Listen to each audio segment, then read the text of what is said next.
नमस्ते। हम BA first year सामान्य हिंदी का जो प्रश्न पत्र है उसके अंदर 3 यूनिट है, जिसके अंदर पहले 2 यूनिट है, जिसके अंदर पहली यूनिट में 2 भाग है, गद्य और पद्य, और दूसरी जो यूनिट है उसके अंदर क्या है, व्याकरण है। तो जो पहला भाग है गद्य, उसके अंदर एक कहानी लगी हुई है विजयदान देथा की, सिकंदर और कौवा। तो आपको जो सिकंदर और कौवा कहानी अगर आपके एग्जाम में प्रश्न आ जाता है, परीक्षा में यह पूछ लिया जाता है कि विजयदान देथा द्वारा लिखित सिकंदर और कौवा एकांकी की मूल संवेदना या मूल चेतना को स्पष्ट करो या मूल संवेदना को की समीक्षा करो। तो अपन क्या करेंगे, सबसे पहले विजयदान देथा का सामान्य परिचय उसके अंदर लिखेंगे। हम देखेंगे बहुत कम और छोटे शब्दों में और साधारण सी भाषा में कि विजयदान देथा का जीवन परिचय क्या था। हम देखते हैं कि इसके जो रचनाकार है उसका नाम क्या है, विजयदान देथा। तो विजयदान देथा जो है, इनकी मुख्य विशेषताएं बातें क्या है। एक तो सबसे पहले देखेंगे इनका जो जन्म होता है वो सन 1926 में, और तथा मृत्यु कब होती है, 2013 में इनकी मृत्यु होती है।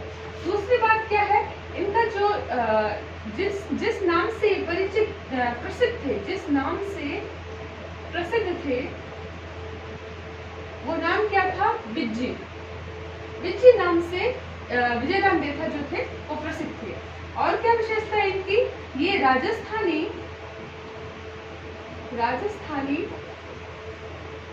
भाषा के प्रसिद्ध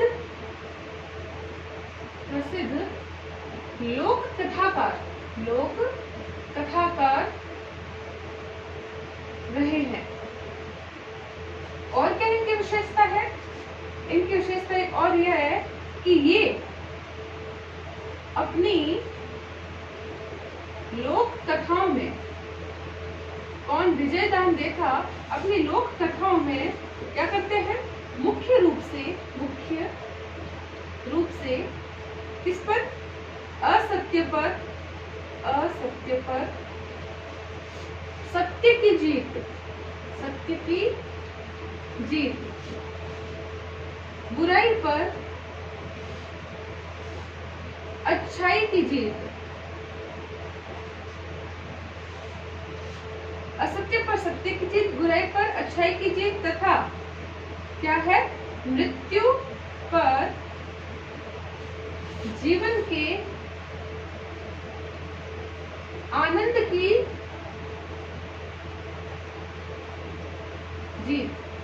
तो उन्होंने जो अपनी लोक कथाएं, कहानियां, जो रचनाएं लिखी है, उन रचनाओं का जो मुख्य विषय है, अंतिम जो निर्णय, जो मॉरल, जो कहेंगे शिक्षा निकल कर आती है, उसके अंदर हम मुख्य रूप से देखते हैं असत्य पर सत्य की जीत बताई जाती है, बुराई पर अच्छाई की जीत बताई जाती है, और मृत्यु पर जीवन का जो हकीकत है वो है जीवन का आनंद जो है उसकी जीत बताई गई है। जो कि हम इस आपके जो पाठ्यक्रम में लगी हुई है सिकंदर और कौवा कहानी, उसका मॉरल जो है, उसकी जो शिक्षा है, उद्देश्य है, वो यही है कि मृत्यु पर जीवन के आनंद की जीत को इसमें बताया गया है। वो कैसे बताया गया है वो अपन कहानी के साथ में देखेंगे। पहले आप ये देखिए, और आगे क्या, विजयदान देथा की और विशेष बात क्या है, इनकी विशेष बात है कि इनकी जो प्रसिद्ध रचनाएं हैं, पहले इनकी प्रसिद्ध रचनाएं देखते हैं। इनकी प्रसिद्ध रचनाओं में लोक कथाओं का प्रसिद्ध संग्रह जिसका नाम क्या है, वातारी फुलवारी, जो कि 13 खंडों में विभाजित रचना है। एक बात। दूसरी बात, इनके प्रसिद्ध कहानी संग्रह है, कुछ प्रसिद्ध कहानी संग्रह। जो इनके प्रसिद्ध कहानी संग्रह है उसमें मुख्य है उजाले के मुसाहिब। उजाले के मुसाहिब जो है वो वर्तमान में कॉलेज सहायक आचार्य परीक्षा जो है उसके अंदर जो पाठ्यक्रम दिया गया है उसमें लगी गई कहानी है। बहुत ही अच्छी और बहुत ही प्रभावित करने वाली और शिक्षाप्रद कहानी है। इसके अलावा उनका प्रसिद्ध कहानी संग्रह कौन सा है? एक है प्रतिशोध एक है उलझन, एक है दुविधा। तो ये क्या हो गई, उनकी मुख्य जो रचनाएं हैं वो हो गई। एक क्या लोक कथाओं का संग्रह है जिसका नाम क्या है, वार्ता की फुलवारी। और बाकी जो प्रसिद्ध जो कहानी संग्रह है उसमें उजाले की मुसाहिब, उलझन, प्रतिशोध और दुविधा। यहाँ तक कि जो दुविधा उनकी जो कहानी है उस कहानी पर उसका फिल्मांकन करके फिल्म भी बनाई गई है। उनकी एक प्रसिद्ध रचना है जिसका नाम, एक सेकंड,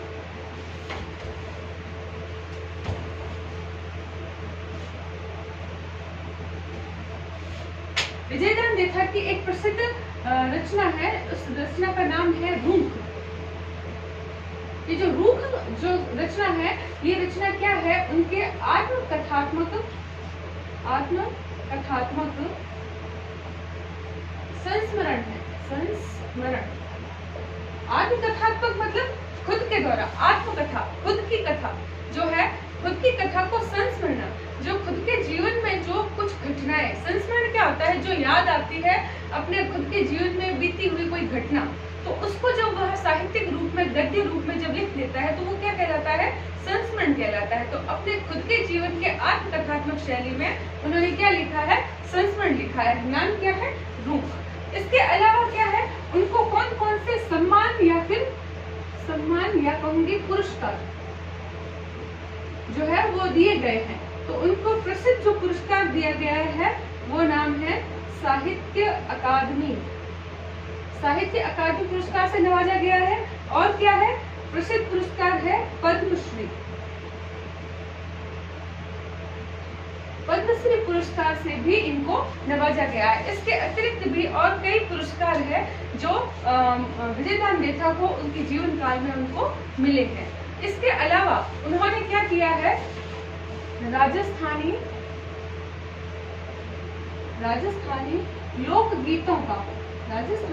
लोकगीतों का 6 भागों में संपादन किया है। उन्होंने राजस्थानी लोकगीतों का 6 भागों में संपादन किया है।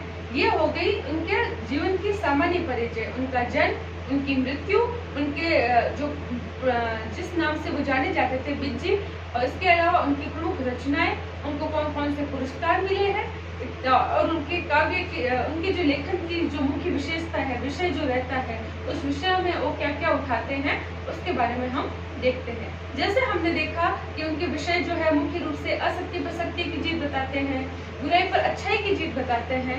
तो इस प्रकार से हम आंकलन कर सकते हैं कि विजयदान देथा जो है, उनका जो रचना काल है, उनकी जो रचना शैली है, वो पाठक वर्ग को क्या करता है, नकारात्मक से सकारात्मकता की ओर ले जाता है। वह उनको वो बुरी बात बताता है तो साथ में अंत करते करते वो उस बुरी बात का जो अंत है वो अच्छी बात से करते हुए पाठक वर्ग को सकारात्मकता से भर देता है, जो एक मनुष्य के लिए बहुत ही बेहद ही ज्यादा जरूरी है। अब हम देखते हैं कि सामान्य परिचय तो हमने विजयदान देथा का देख लिया। अब हम आगे जब परिचय, सामान्य परिचय लिख देंगे, उसके बाद हम क्या लिखेंगे कि जो सिकंदर और कौवा जो कहानी है, ये उनकी मूल संवेदना एवं मूल चेतना की दृष्टि से सफल कहानी है, ठीक है, जिसमें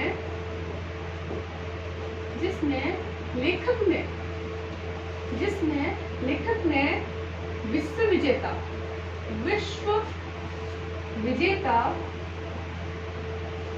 कौन है, सिकंदर, विश्व विजेता सिकंदर के जीवन की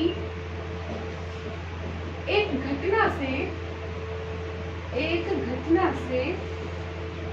पाठक वर्ग कौन होता है, जो पढ़ रहा है इस कहानी को, सिकंदर के जीवन की एक घटना से पाठक वर्ग को मृत्यु पर जीवन के सत्य अर्थात आनंद प्राप्ति तक के जीवन को ही अधिक सफल साबित करते हैं। इस बात का क्या मतलब है? मैंने क्या लिखा है?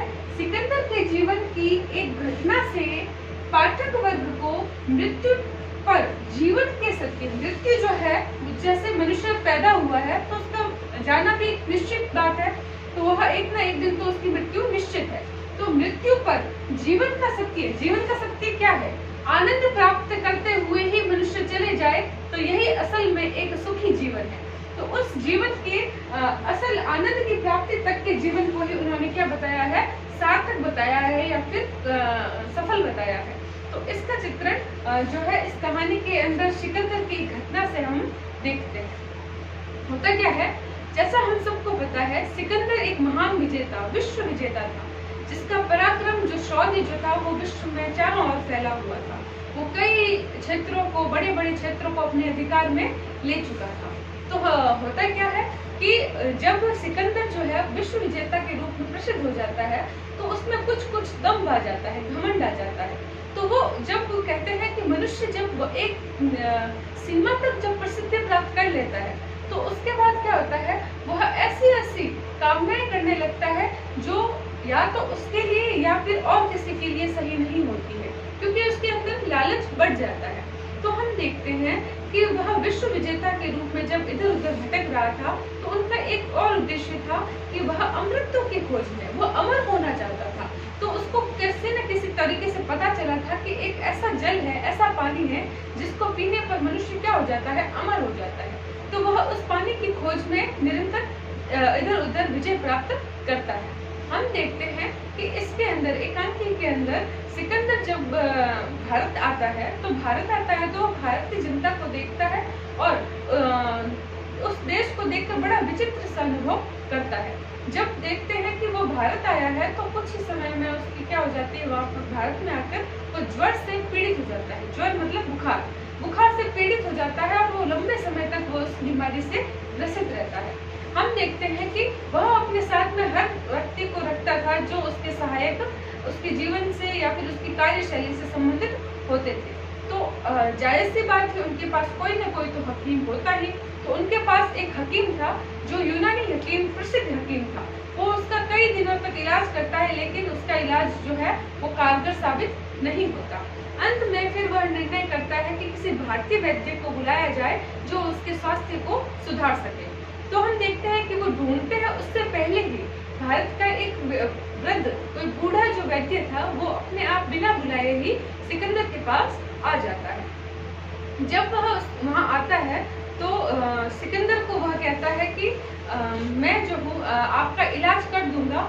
तो इस बात पर जो सिकंदर है वो सिकंदर राजी हो जाता है और उसके जो स्वास्थ्य के लिए जितने भी उपचार हो सकते थे वो वैद्य करता है। हम देखते हैं कि कुछ समय बाद में उसका जो रोग जो है वो मिटने लगता है और उसके स्वास्थ्य में सुधार होने लगता है। लेकिन जैसे ही उसके स्वास्थ्य में कुछ कुछ सुधार होता है तो उस वैद्य से कहता है कि वैद्य जी, मुझे ऐसा उपचार बताइए कि मैं जीवन में अमर हो जाऊं और मैं कभी मरूं ही ना। तो इस बात को सुन के पहले तो वैद्य जो है वो कहते हैं ऐसा असंभव है, लेकिन वह बार बार आग्रह करता है। तो वैद्य जी उसको एक राय देते हैं कि यहाँ पर पास में ही एक पर्वत है, उस पर्वत पर एक गुफा है। उस गुफा के अंदर से आप जब जाएंगे तो जब उस गुफा से जाएंगे तो देखेंगे कि एक झरने से गिरता है हुआ पानी जो है तालाब बना रहा है, और उस तालाब का जो पानी है उस पानी को पीने पर व्यक्ति जो होता है वो क्या हो जाता है, अमर हो जाता है। तो लेकिन याद रखना, उस तालाब के पास में एक पेड़ है और उस पेड़ पर कौन बैठा है, एक कौवा बैठा है।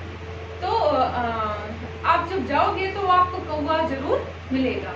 अब जब वो जाता है गुफा के अंदर से तो उसको वो जल मिल जाता है, और वो जैसे ही उस जल को देखता है तो जल्दबाजी में उसको पीने के लिए हाथ आगे बढ़ाता है। लेकिन तभी एक कौवा जो है वो पेड़ से बोलता है, रुको, तुम मेरी इजाजत के बिना इस पानी को नहीं पी सकते। तब सिकंदर महान जो विश्व विजेता है इस बात को सुनकर थोड़ा आश्चर्यचकित होता है, लेकिन वो कहता है कि तुम इसलिए नहीं पी सकते कि तुम मुझे पहले ये बता दो, जब मैं भी एक कुछ समय पहले अमरत्व को पाना चाहता था, अमर होना चाहता था, इसलिए मैंने भी इस पानी को पी लिया। आज मेरी स्थिति ऐसी है कि मेरा शरीर गल चुका है, मैं बूढ़ा हो चुका हूँ, असहाय हूँ, मेरा शरीर बड़ा शिथिल है और मेरे पंख जो है टूट चुके हैं, मेरे पैरों के जो पंजे हैं वो गल रहे हैं। मैं चाहता हूँ कि कोई मुझे मार दे, मुझे मृत्यु को प्रदान कर दे, लेकिन मुझे मृत्यु ही नहीं आती। मैं इस जीवन से मुक्त होना चाहता हूँ, लेकिन मैं मुक्त नहीं हो पा रहा हूँ, क्योंकि जीवन का आनंद जो है, जीवन का जीने का मतलब जो आनंद है, जो स्वास्थ्य, जैसे कहा जाता है ना कि पहला सुख निरोगी काया, तो जब पहला सुख निरोगी काया ही नहीं है, जब वह काया जिसके सही होने पर ही हमारी जो अन्य इच्छाएं हैं वो पैदा होती है, तो असल बात जो है विजय दामदेथा यही बताना चाह रहे हैं। तो जब यह कौवा ऐसे बात करता है तो एक समय के लिए सिकंदर रुकता है और सोचता है कि अच्छा, अगर मैं अमर हो जाऊंगा तो एक दिन मेरी भी दुर्गति ऐसी होगी, मैं भी ऐसे ही मरने के लिए तरसूंगा। तो इससे तो अच्छा ये है कि मैं अभी हूँ और जीवन को जी रहा हूँ, जब तक हूँ तब तक अच्छे से आनंद रूप में जीऊंगा, और जिस दिन चला जाऊंगा उस दिन जो मेरे विधाता ने जो लिखा है उस अनुसार होगा। और इस प्रकार इस कहानी का अंत हो जाता है। तो विजय दामदेथा इस कहानी में क्या बताना चाह रहे हैं? विजय दामदेथा बताना चाह रहे हैं कि इस संसार का सारा शाश्वत सत्य है, ये ध्रुव सत्य है कि इस संसार में जिस मनुष्य ने, जिस इंसान ने, जिस जानवर ने, जिस पक्षी ने, जिस प्राणी ने जन्म लिया है, उसका अंत जो है वो निश्चित है। एक ना एक दिन उसको इस संसार से जाना ही पड़ेगा। तो जो इस ध्रुव सत्य को, इस सत्य को बताने के लिए कि मृत्यु जो है, उस मृत्यु पर असल विजय किसकी है? जो जीवन को जीता है, किससे? आनंद के रूप में जीता है, वही असल जीवन है। जब वह अगर आप कल्पना कीजिए कि हमारे इस दुनिया में ऐसा पानी बन गया, लोगों ने उसको अमर होने के लिए पी लिया और व्यक्ति मर ही नहीं रहा, और धीरे धीरे देखेंगे कि इतनी जनसंख्या बढ़ जाएगी कि उसका न तो मरना निश्चित, न रहना निश्चित, तो इतनी भयंकर दुर्गति हो जाएगी कि महाप्रलय आ जाएगा। तो इस सृष्टि के नियम को नियमित रखने के लिए, इस सृष्टि के नियम को बरकरार रखने के लिए प्रकृति ने जो हमें उपहार रूप में दिया है वो वैसे ही उपभोग किया जाए, वो वैसे ही चला जाए, तभी वह जीवन, वह सृष्टि, वह दुनिया हमें अच्छी लगती है। तो जैसा नियम बना है प्रकृति के द्वारा वो वैसा ही रहना चाहिए। और दूसरी बात यह है कि मनुष्य जो इस संसार में आया है तो शाश्वत सत्य है कि वो इस संसार से एक दिन जाएगा भी। तो यह जब इस सत्य को जब पहचान जाता है सिकंदर, तो वह अमर होने की भावना या फिर अमर होने की इच्छा को वो क्या कर देता है? त्याग देता है। इस प्रकार इस कहानी का अंत होता है। तो हम देखते हैं कि विजय दामदेथा की एक मुख्य विशेषता ये भी है कि वो कभी भी नकारात्मक अपनी कहानी का या फिर किसी रचना का अंत नहीं करते हैं।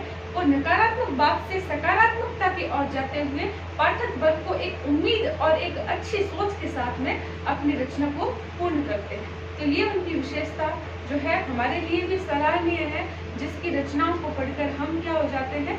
सकारात्मकता से भर जाते हैं और जागरूक होकर अपने जीवन को जीने के लिए हर संभव वो अंधविश्वास छोड़ देते हैं जो हमारे जीवन के लिए अनुपयोगी है। हो सकता है कि मैं कुछ बता नहीं पाई हूँ, लेकिन जितना बताया है, अगर आपको कोई कमी लगती है या फिर कुछ समझ में नहीं आता है तो आप YouTube के कमेंट बॉक्स में मैसेज कर सकते हैं। और जैसे मैंने आपको बताया है कि ये सामान्य हिंदी जो है फर्स्ट ईयर में लगा हुआ है, उसके गद्य जो भाग है उसका जो टॉपिक है वो मैंने आपको कहानी के रूप में पढ़ाया है। और यह कहानी किसकी है? विजय दामदेथा। शुक्रिया।